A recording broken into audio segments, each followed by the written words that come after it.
Torsional equation. अब हम क्या पढ़ेंगे, आपका टॉपिक क्या है, torsion. Torsion in circular shaft. Circular shaft पे हम क्या पढ़ेंगे, टॉर्जन। जब आपका सर्कुलर शाफ्ट होता है तो उसमें टॉर्जन कैसे इंड्यूस होता है, टॉर्जन है क्या, क्या चीज है, ठीक है। देखो आपका टॉर्जन होता है क्या, बताती हूँ।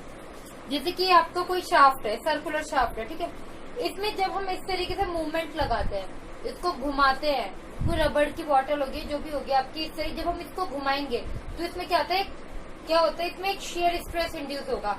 किसके along, along the longitudinal axis.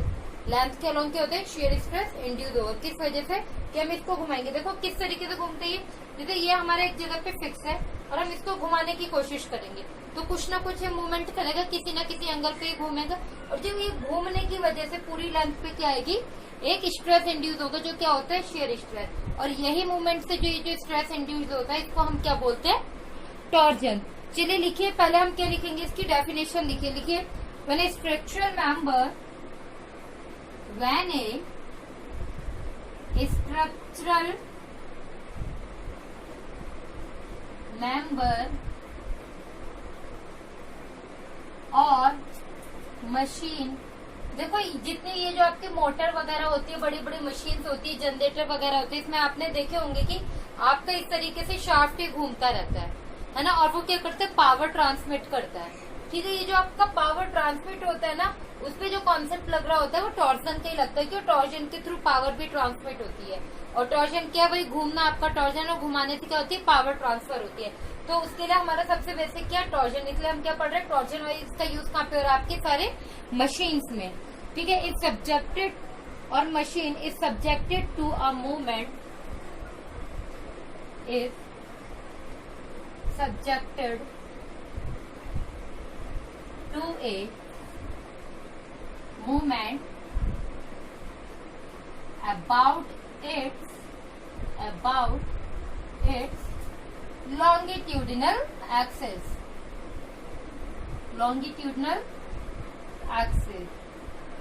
because of which shear stress is induced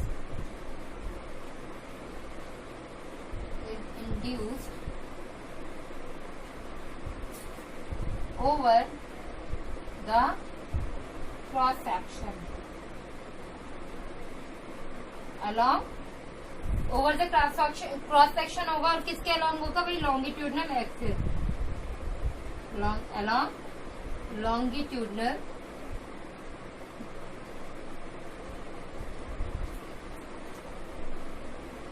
this mode is known as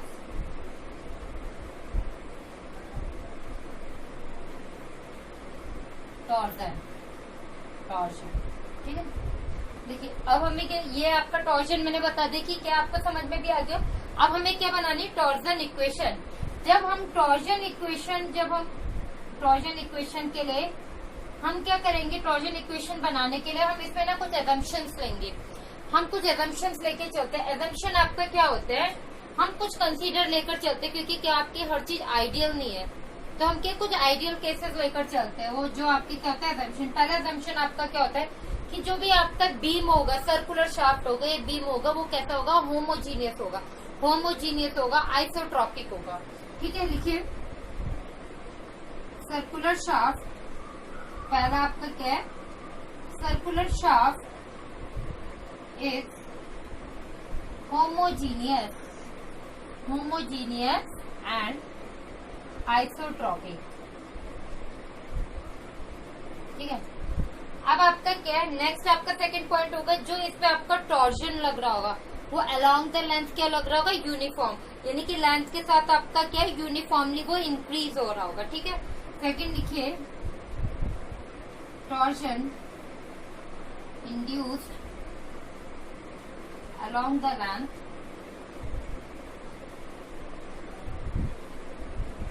uniform.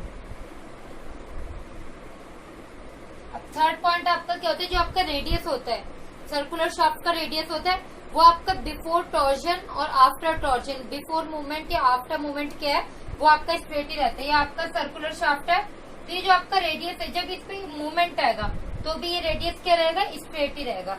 ठीक है, लिखिए radius of shaft remain straight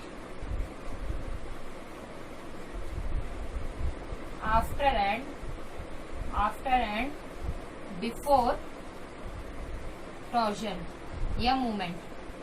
ठीक है, नेक्स्ट पॉइंट आपका हम फोर्थ पॉइंट क्या लिखेंगे, आपका फोर्थ पॉइंट हम लिखेंगे कि आपका ये जो सर्कुलर शाफ्ट है, आपका ये जो सर्कुलर शाफ्ट है, इसका क्या, ये जो सर्कुलर शाफ्ट है, सर्कुलर शाफ्ट पे आपका क्या लग रहा है, टॉर्जन लग रहा है, क्रॉस सेक्शन पे लग रहा है। तो इसमें ये बोला गया कि आपका फोर्थ पॉइंट ये होगा कि ये जो आपका क्रॉस सेक्शन है ये क्या रहेगा आपका मोड़ने से, मूवमेंट से पहले और मूवमेंट के बाद क्या रहेगा, ये जो आपका क्रॉस सेक्शन है ये एज इट इज रहेगा। ठीक है, तो आप फोर्थ पॉइंट के, तो आप इसमें फोर्थ पॉइंट क्या लिखेंगे, shaft circular in section, shaft आपका ये सर्कुलर शाफ्ट है, तो अगर इसको हम रोटेट करेंगे तो ये तब भी क्या रहेगा, सर्कुलर ही रहेगा इसका क्रॉस सेक्शन। ठीक है, shaft circular in section remain circular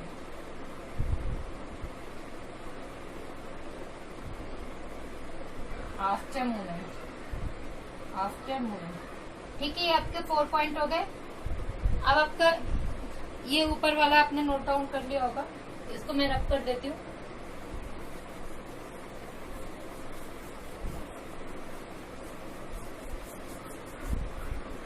fifth point आपका क्या, ये हम लोगों ने ये क्या है, 4 असम्पशन लिख दिए।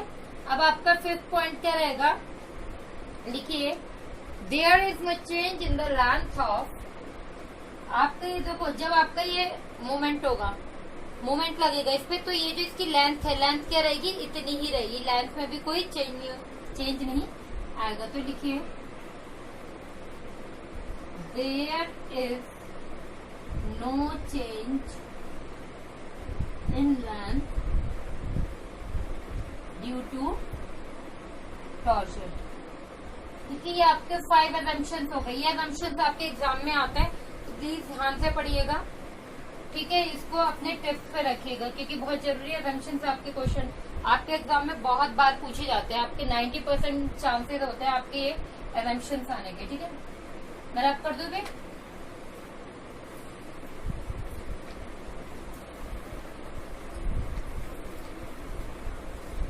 अब हमें क्या इक्वेशन हमें बनानी है, तो इक्वेशन के लिए हमने क्या किया, कुछ असम्पशंस ले लिए। अब हमें क्या करना है, इक्वेशन बनानी है। देखिए इक्वेशन के लिए क्या करें, हम एक क्या करेंगे, एक शाफ्ट कंसीडर करेंगे। देखो जब आपका ये सर्कुलर शाफ्ट होता है, आपने ईडी वगैरह पढ़ी होगी, उसमें ये सर्कुलर शाफ्ट है आपका। ठीक है, लेकिन अगर हम इसको इस तरीके से देखेंगे तो ये रेक्टेंगल दिखेगा या नहीं, इसके अगर हम इसको इस तरीके से अगर हम ड्रॉ करें तो कैसा ड्रॉ होगा, रेक्टेंगल ही होगा, ड्रॉ रेक्टेंगल ही हो रहा है। तो यही आपका क्या, ये सेक्शन दिखाया जा रहा है इसका सर्कुलर शाफ्ट का। ये मत सोचना कि आपका सर्कुलर दिखना चाहिए, आपका रेक्टेंगल शेप नहीं दिखेगा। ठीक है, अब देखो ये जो आपका यहाँ से क्या, ये फिक्स है और कितनी लेंथ का है, L लेंथ है। अब देखो इसका ये क्या, सेंटर। ठीक है, अब जब इसमें मूवमेंट लगा तो मूवमेंट लगने से ये जो है, जब आपका इस पे मूवमेंट लगेगा भाई, तो ये मूव करेगा या ये अपने एक्सिस से मुड़ने की कोशिश करेगा किसी ने। अगर देखो ये जैसे ये पॉइंट है आपका, ये लाइन है। अभी जब आप मूवमेंट करोगे तो इस तरीके से घूमेगा या नहीं, या भी स्ट्रेट थी ये किसी एंगल पे आ गई है ना। तो फिर ऐसे देखो जब हम लोगों ने मूवमेंट लगाया तो हमारा ये क्या, किसी एंगल पे हमारा क्या गया, मूवमेंट आ गया। ये मूवमेंट हमने कितना मान लिया, 5। ठीक है, 5 एंगल। आप इसको A ले लीजिए और इसको B। ठीक है, अब देखिए इसमें एक चीज आप देखिए, आपका फाई आपने कहीं और भी पढ़ा होगा। फाई एक्चुअल में होता है क्या, फाई आपका होता है शियर स्ट्रेन। आपका फाई बता दीजिए, फाई आपका क्या है, शियर स्ट्रेन है। फाई का मतलब क्या हुआ आपका, shear strain change in length upon original length होता है, एक्चुअली स्ट्रेन होता है। शियर स्ट्रेनिंग आपका क्या हो जाएगा, shear stress upon modulus of rigidity. है, modulus of rigidity. Shear stress आपका क्या हो जाता है, टाउ अपॉन सी। अब देखो आपका क्या है, अब हमें क्या देखेंगे, ए बी के मिलान देखेंगे। अगर हम यहाँ पे देखें tan फाई इक्वल टू क्या हो जाएगा, perpendicular upon base A B upon L. यहाँ से अगर हम ए बी देखेंगे तो ए बी हमारा कितना आ जाएगा, tan फाई की जगह हम फाई भी लिख सकते हैं, A B equal to phi L. ठीक है, आपकी क्या होगी फर्स्ट इक्वेशन। ऐसी अब आपकी देखो, अब आपका हम इसका क्या क्रॉस सेक्शन, ये आपका रेक्टेंगल दे। अब हम क्रॉस सेक्शन पे भी देखेंगे कि जब भी मूवमेंट हुआ था, जैसे आप देखो ये आपका क्या इस तरीके से जब आपका मूवमेंट हुआ तो इसमें क्या एक एंगुलर ट्विस्टिंग हुई।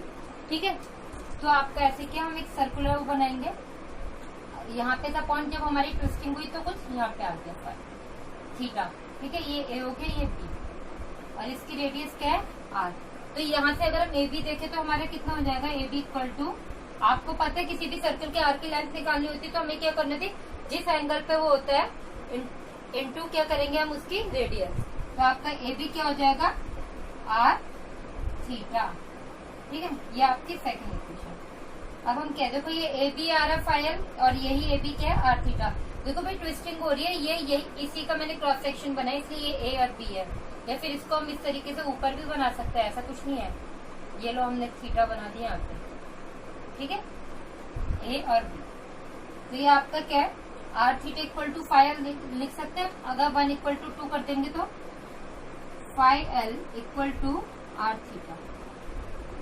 यहाँ से हम फाई को हम क्या लिख सकते हैं, आर थीटा पर। ठीक है, अगर और हमारा फाई कितना था, टाउ अपॉन सी, तो हम फाई की जगह यहाँ पे क्या पुट कर सकते हैं, tau upon C equal to R theta upon L. इस इक्वेशन को हम ऐसे भी लिख सकते हैं, tau upon R equal to C theta upon L. ये आपकी इक्वेशन का क्या बन गया, एक पार्ट आ गया। ठीक है, किसका, टॉर्शन इक्वेशन का ये आपका क्या आ गया, एक पार्ट कैलकुलेट हो गया। देखो आपको क्या है, जब हम इसको ये आपका T R equal to C theta upon L है, ये हमारा एक पार्ट आया। अब देखो हम क्या करेंगे, एक चीज और इसमें एक कॉन्सेप्ट और, ये आपका थीटा, ये शेयर स्ट्रेस हम किस पे निकाल रहे हैं, कंप्लीट आर पे। अगर हमें स्मॉल आर पे निकालनी होगी, जैसे ये आपका 15 सेंटीमीटर है, अगर हमें 10 सेंटीमीटर पे निकालनी होगी तो हमें यहाँ का ये आएगा हमारा रेडियस।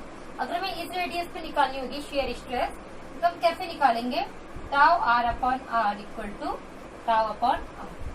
इस वाले फॉर्मूले से हमारा क्या आ जाएगा, ये शेयर स्ट्रेस आ जाएगी किस पे, 10 सेंटीमीटर पे। कितना 10 सेंटीमीटर पे, ये जो आपका एक्सिस होगा शाफ्ट का एक्सिस, उससे 10 सेंटीमीटर पे आर, 10 सेंटीमीटर जितना भी कंप्लीट रेडियस आएगा, और ये टोटल रेडियस 15 सेंटीमीटर। ठीक है, आप देखिए इस इक्वेशन में हमारा सी थीटा और एल ये हमारे क्या है, कांस्टेंट है। ठीक है, ये तीन चीज हमारी क्या है, कांस्टेंट। तो यहाँ इस वाली इक्वेशन से हमें क्या पता चल रहा है, tau R equal to tau upon R into R. यानी कि आपका ये जो शेयर स्ट्रेस है वो किसके साथ इंक्रीज होगा, रेडियस के साथ। अगर आपका रेडियस 1 होगा तो आपका शेयर स्ट्रेस इसके अकॉर्डिंग, अगर 2 होगा तो हमारा शेयर स्ट्रेस क्या हो जाएगा, बढ़ जाएगा। अगर आप यहाँ पे देखोगे इस चीज को, हमारा रेडियस यहाँ पे क्या कम है और आगे आगे क्या हो रहा है, बढ़ रहा है। तो यानी कि हमारा शेयर स्ट्रेस क्या, अगर सेंटर से दूर जाएंगे, फाइबर की तरफ जाएंगे, बाहर की तरफ, तो हमारा क्या होगा, शेयर स्ट्रेस इंक्रीज होगा। तो यही कॉन्सेप्ट है कि जैसे जैसे आपका स्ट्रेस बढ़ेगा, रेडियस बढ़ेगा, वैसे वैसे आपका शेयर स्ट्रेस बढ़ेगा। सेंटर पे आपका शेयर स्ट्रेस कम होगा, साइड पे आपका शेयर स्ट्रेस ज्यादा होगा। ठीक है, चलिए देखिए अब हम क्या करते हैं, हम एक इसी सर्कुलर, ये जो हमारा सर्कुलर सेक्शन है, इसका हम क्या ले लेते हैं, इसमें हम एक सर्कुलर रिंग ले लेते हैं। कंसीडर अ सर्कुलर रिंग, और कितनी थिकनेस की है आपकी, डी आर। ठीक है, इसकी थिकनेस हमारी डी आर और इसका रेडियस हमारा स्मॉल आर, और टोटल रेडियस ये क्या कैपिटल है।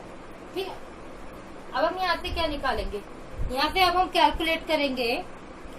हम यहाँ से देखेंगे कि हमारा शेयर फोर्स, शेयर ही लग रहा है इस पे, तभी तो टॉर्जन हो रहा है भाई। जब शेयर लग रहा है तभी तो टॉर्जन हो रहा है। तो हम क्या करेंगे, इसमें हम निकालेंगे हम shear force, total shear force. तो देखिए शेयर फोर्स, आपका शेयर फोर्स क्या होगा, शेयर स्ट्रेस इनटू एरिया, ये तो होता है। देखो आपका फोर्स क्या होता है,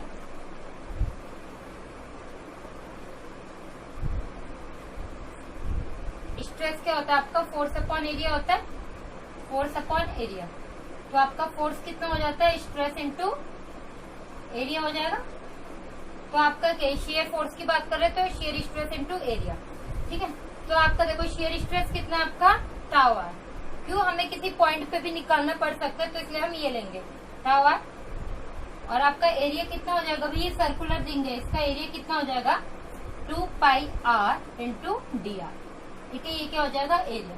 तो यहाँ से हमारे शेयर फोर्स कितना आ गया, टाउ आर हमारा कितना, tau upon R into R 2 pi R D R, ठीक है। इसको अगर हम देखें तो हम ऐसे भी लिख सकते हैं, tau upon R 2 pi R square D R, ठीक है।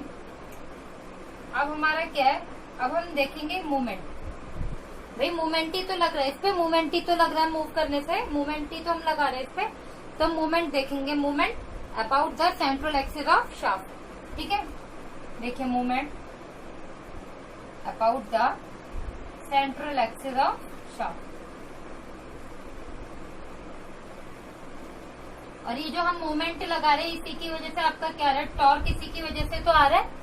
टॉर्क क्या होता है आपका, जब हम एंगुलर मूवमेंट देते हैं तो वही तो टॉर्क होता है, तो इसकी जगह हम टॉर्क भी लिख सकते हैं। तो हमारा मूवमेंट क्या होता है, फोर्स इंटू परपेंडिकुलर डिस्टेंस। तो आपका फोर्स ही हो गया, परपेंडिकुलर डिस्टेंस क्या हो जाएगा, स्मॉल आर। तो हम इसको क्या लिख सकते हैं, force into 2 pi R square D R into perpendicular distance, ठीक है। इसको हम इस तरीके से भी लिख सकते हैं। तो देखिए इसको हम कैसे सॉल्व करेंगे।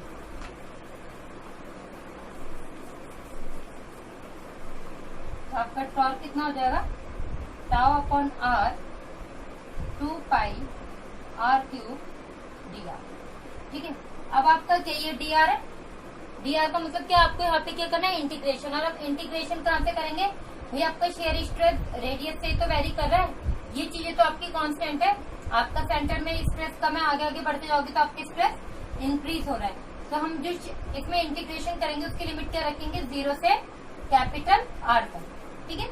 तो टॉर्क इक्वल टू ये हमारे, इसको हम बाहर लिख लेंगे क्योंकि हमारा सिर्फ इसका इंटीग्रेशन हो रहा था, 0 to R R cube D R, ठीक है। हमने इसका इंटीग्रेशन किया तो क्या आ जाएगा, 2 pi R 4 upon 4 0 to are. इसमें अगर हम लिमिट पुट करेंगे तो हमारा आ जाएगा tau upon R 2 pi R 4 upon 4। अभी से देखिए हम इसे इक्वेट करेंगे, ये 2 से ये कैंसिल, 2 बचेगा। तो हमारा tau R pi R 4 upon 2। और ये जो आपका पाई आर 4 अपॉन 2 होता है, ये आपका क्या होता है, पोलर मूवमेंट ऑफ इनर्शिया। आपका पोलर मूवमेंट ऑफ इनर्शिया क्या होता है, ये होता है, हम इसको पाई डी 4 अपॉन 32 लिख सकते हैं, या फिर हम इसको लिख सकते हैं पाई आर 4 अपॉन 2, ठीक है। तो इसकी जगह हम क्या, पोलर मूवमेंट ऑफ इनर्शिया वो किससे डिनोट करते हैं, जे से, ठीक है। तो इसको हम लिखेंगे टाउ अपॉन आर इंटू जे, ठीक है। तो ये आपकी इक्वेशन क्या बन जाएगी, यहाँ से T upon J equal to tau upon R, और टाउ अपॉन आर किसके बराबर था आपका, सी थीटा अपॉन एफ। तो ये आपकी क्या आ गई, टॉर्जन इक्वेशन।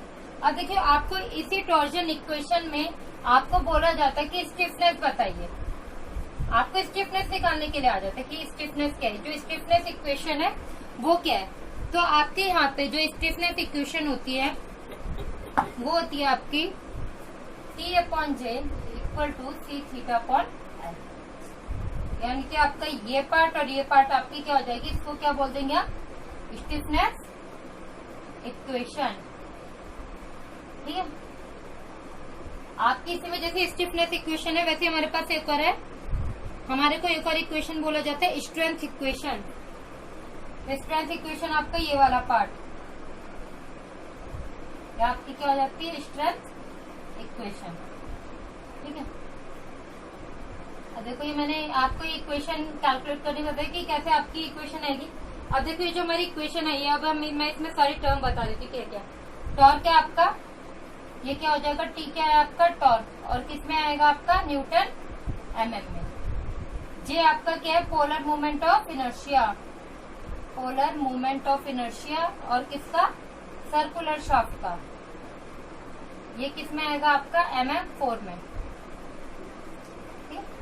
ताऊ है आपका शेयर स्ट्रेस किसमें? इन सर्कुलर शाफ्ट वो आपका किसमें आएगा? न्यूटन पर mm स्क्वायर में। आर है आपका रेडियस ऑफ सर्कुलर शाफ्ट, ये आपकी किसमें आएगी? mm में।